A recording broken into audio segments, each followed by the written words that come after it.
Hello everyone. So now we're going to see how can we simulate 4-to-1 multiplexer. So first we're going to get the multiplexer, and we can get it easily from the 7400 library.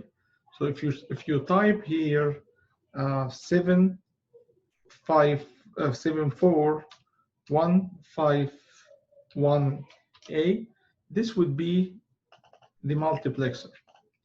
All right, before we start, let's take a look at this multiplexer. We see here, I'll try to zoom in so we can see it clearly. All right, this multiplexer, as we see, it has 3 data select, S node, S1, S2, and it has 8 inputs. So this is actually like, if you want to call this, this would be 3 to 8, or sorry, this would be like 8-to-1 multiplexer. However, I can use it as 4-to-1 multiplexer if I connect S2 to ground, and that's what we are going to do here. All right, so what we're going to do in this tutorial here is we're going to connect S2 to ground, and just we will have S node and S1, and that will allow us to select 4 inputs we have here. So it would be input 0 till input 3. We can select them to show them at the output, all right, based on the values of S node and S1. So that's what we're going to do, and that's how we can implement 4-to-1 mux using 8-to-1 mux. So let's start here and see how can we do that.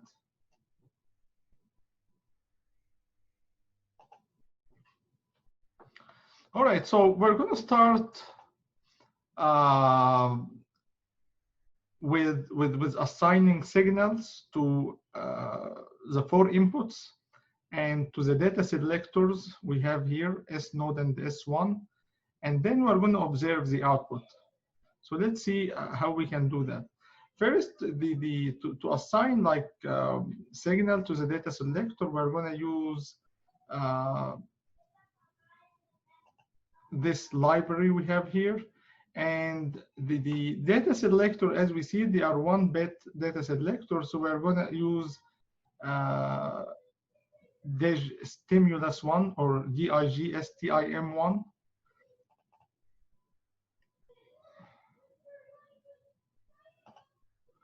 We're going to need 4 of these for the first 4 inputs. Of course, if you do 3 to 8, then you're going to need 8 of these.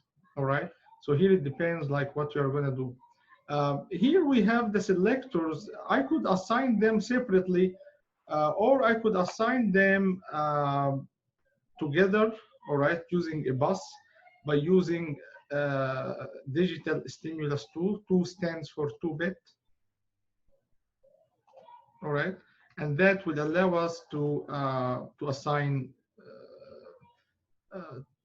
values to S node and S1. So let's see how can we do that. First, let's wire them. So if we wire this one here, and then this is the second one.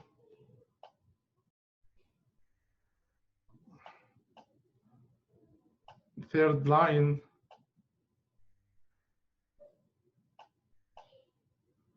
And number 4.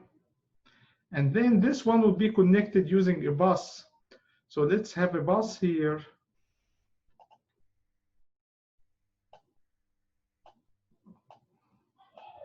And then this bus here will be connected to S node and S1.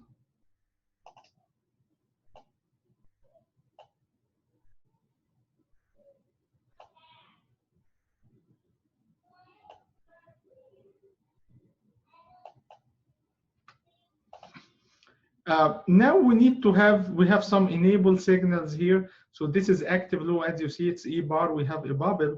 So this would be activated by 0. So let's insert logic 0 here. So if you go to place power, and then you're going to find here low source or 0 source, and so we need one here and one here, and then we could wire them as we see here. All right, next we're going to see how to assign values. If you want to assign values, like for example truth table, complete truth table, and assign different kind of values, what you need to do here is you're going to assign some sort of periodic signal to S1, like to the first input, second input, third input, fourth input, but you can make the period double for each one, or you can make the frequency like divided by 2. So let's say I'm going to start here with 1 kilohertz. Here I'm going to start with 0.5 kilohertz, and then 0.25, and so on. Why do I do that? Because that will allow me to get different kind of values for these inputs, and it will be easy to compare between these different values when I assign values for the data selectors we have here. Remember that the data selectors we have here, they are going to have just 4 values, right? Because we are just using 2 data selector. So if we have S node S1, we have 0, 0, 1, 0, 0, 1, 1, 1, and the output here, the output here, which is Z, is going to be, if it is 0, 0, then we're going to get this line here, which is, I'm going to call this C1, C2, C3, C4. All right. So we're going to see how can we do that. So let's first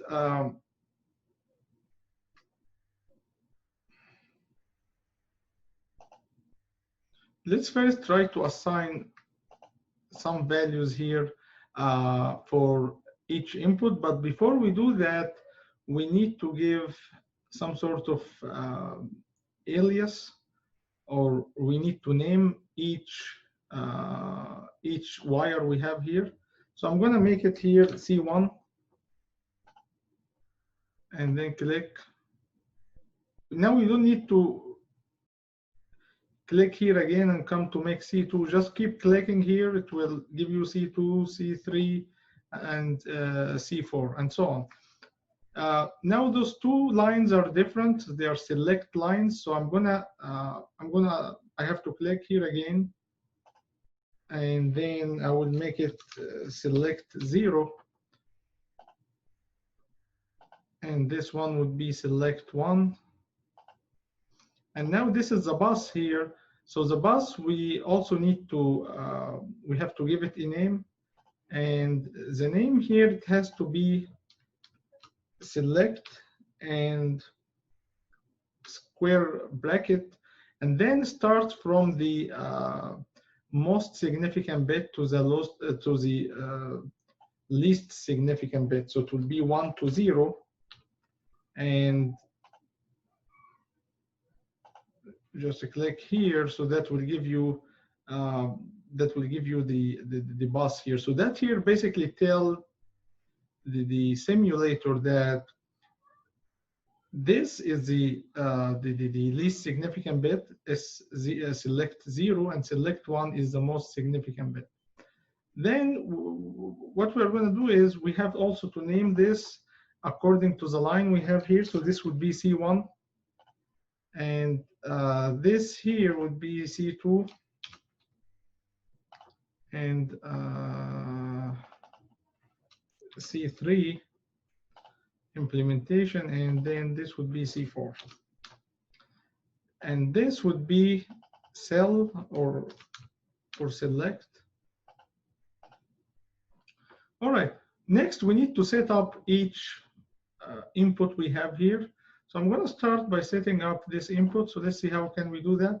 I'm going to say here edit PSpice stimulus. It seems I already have a stimulus is already open here. So what I'm going to do is just I'm going to close this. Now click again, right click, edit PSpice stimulus. This window will pop up, And what I'm going to do, I'm going to assign clock signal.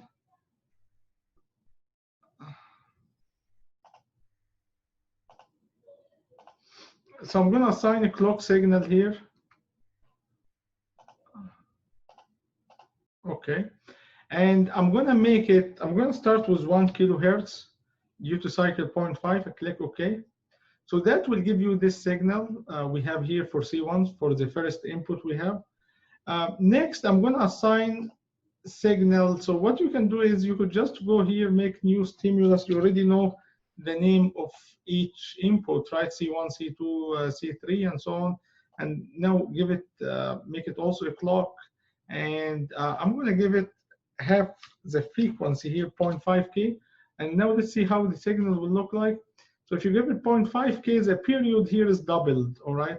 So when the period is doubled, now you got different values so that it will be easy for you to compare and differentiate between C1 and C2 and so on. So I'm going to keep doing that here, like for all stimuluses we have. We're going to give it clock, also C3. And that case, I'm going to make it 0.25. Of course, you can give whatever value you want. Or whatever frequency you want. If you want to start at 10K, that's fine, should work fine. So this, I'm going to make it 0.25K. I have to make K here. And so this would be the signal. As you see here, this would be double the signal of C2, like the period is doubled. And we could also do that for C4.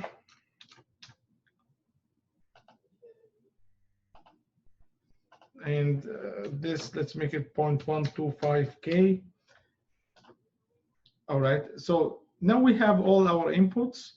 And what we need to do next is we need to assign for the bus we have here for the data selector. So what I'm going to do here is I'm going to go to stimulus here, add new stimulus. And this here would be, the name is cell. And in that case, I'm not going to make it clock because this is like 2-bit bus. So it has to be bus. And the weight here, and how many bits we have, 2. So let's make it 2 bits as we see here. Now, if you have the data selector, you have just 4 values, all right? Because you got 2 data selector. So 0, 0, 1, 0, 0, 1, 1, 1. So you just have 4 values starting from 0 to 3. So I'm going to make it here. I'm going to have all 3 values here. So let's say I already have 0. So let's say I'm going to have 1. If you click here, let's say, for example, I want to start 1 from here. Now I get 1, then 2. Of course, these are in hexadecimal, 2 in hexadecimal.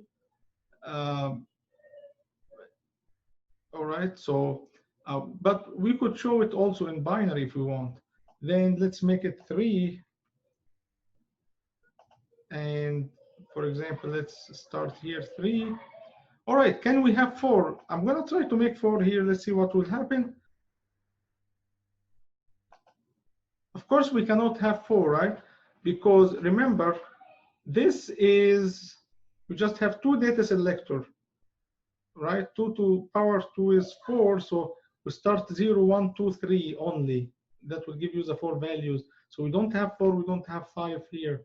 When you make the 3 to 8, then you are going to have all the values from 0 to 7. But here we don't have 4. So even if you try, because remember we specify this as 2 bits. 2 bits we don't have 4. Maximum is 3, which is 1, 1. All right, so that's what we have here. Now we already we're done with the stimulus. It's very important that we save this. So let's save it here, update the schematic. And what we're going to do next is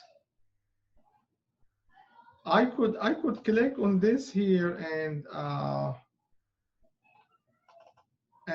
try to show it here also in binary. All right, so in binary we get 0, 1, 0, 0, 1, and so on. Now let's get back and try to simulate the circuit we have here, and let's see what we will get.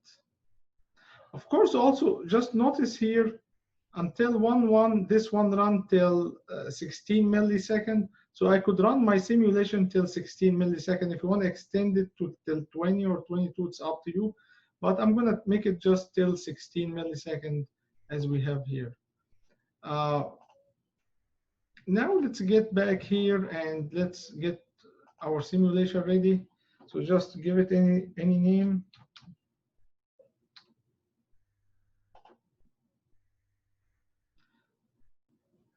And I'm going to make it here till 16 millisecond. Apply, okay.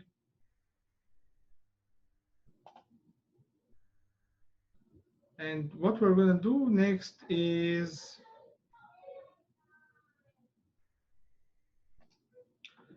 we need to assign here our voltage marker. So let's assign voltage marker here, first input, second input, third, fourth, and for the select lines, and also for the output. So for the output, we forgot to add a line here for the output. So let's add one here. Let's add a line here for the output, and let's give it a name also, so we can name it out, for example. So, and also let's assign a marker to this. All right, now let's run the simulation, see what will we get.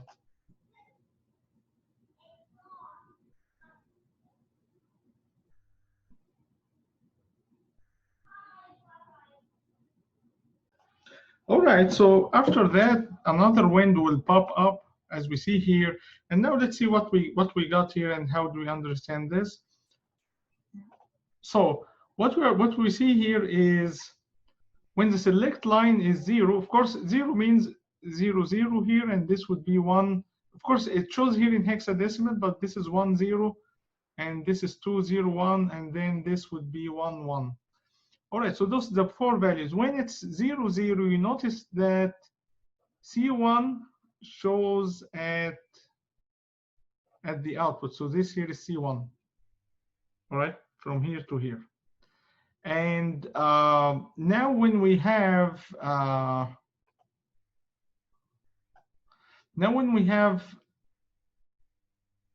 0, 1 as in the select line, which is, so the C2 would be selected as we see here. So if you take a look here from here to here,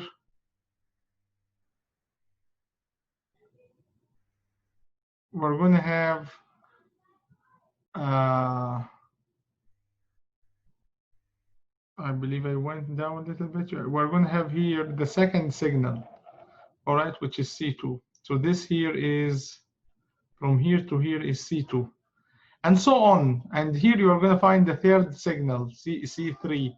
So this here is C3 because the select line here is 2, all right. So this will give you C3, which is the third input.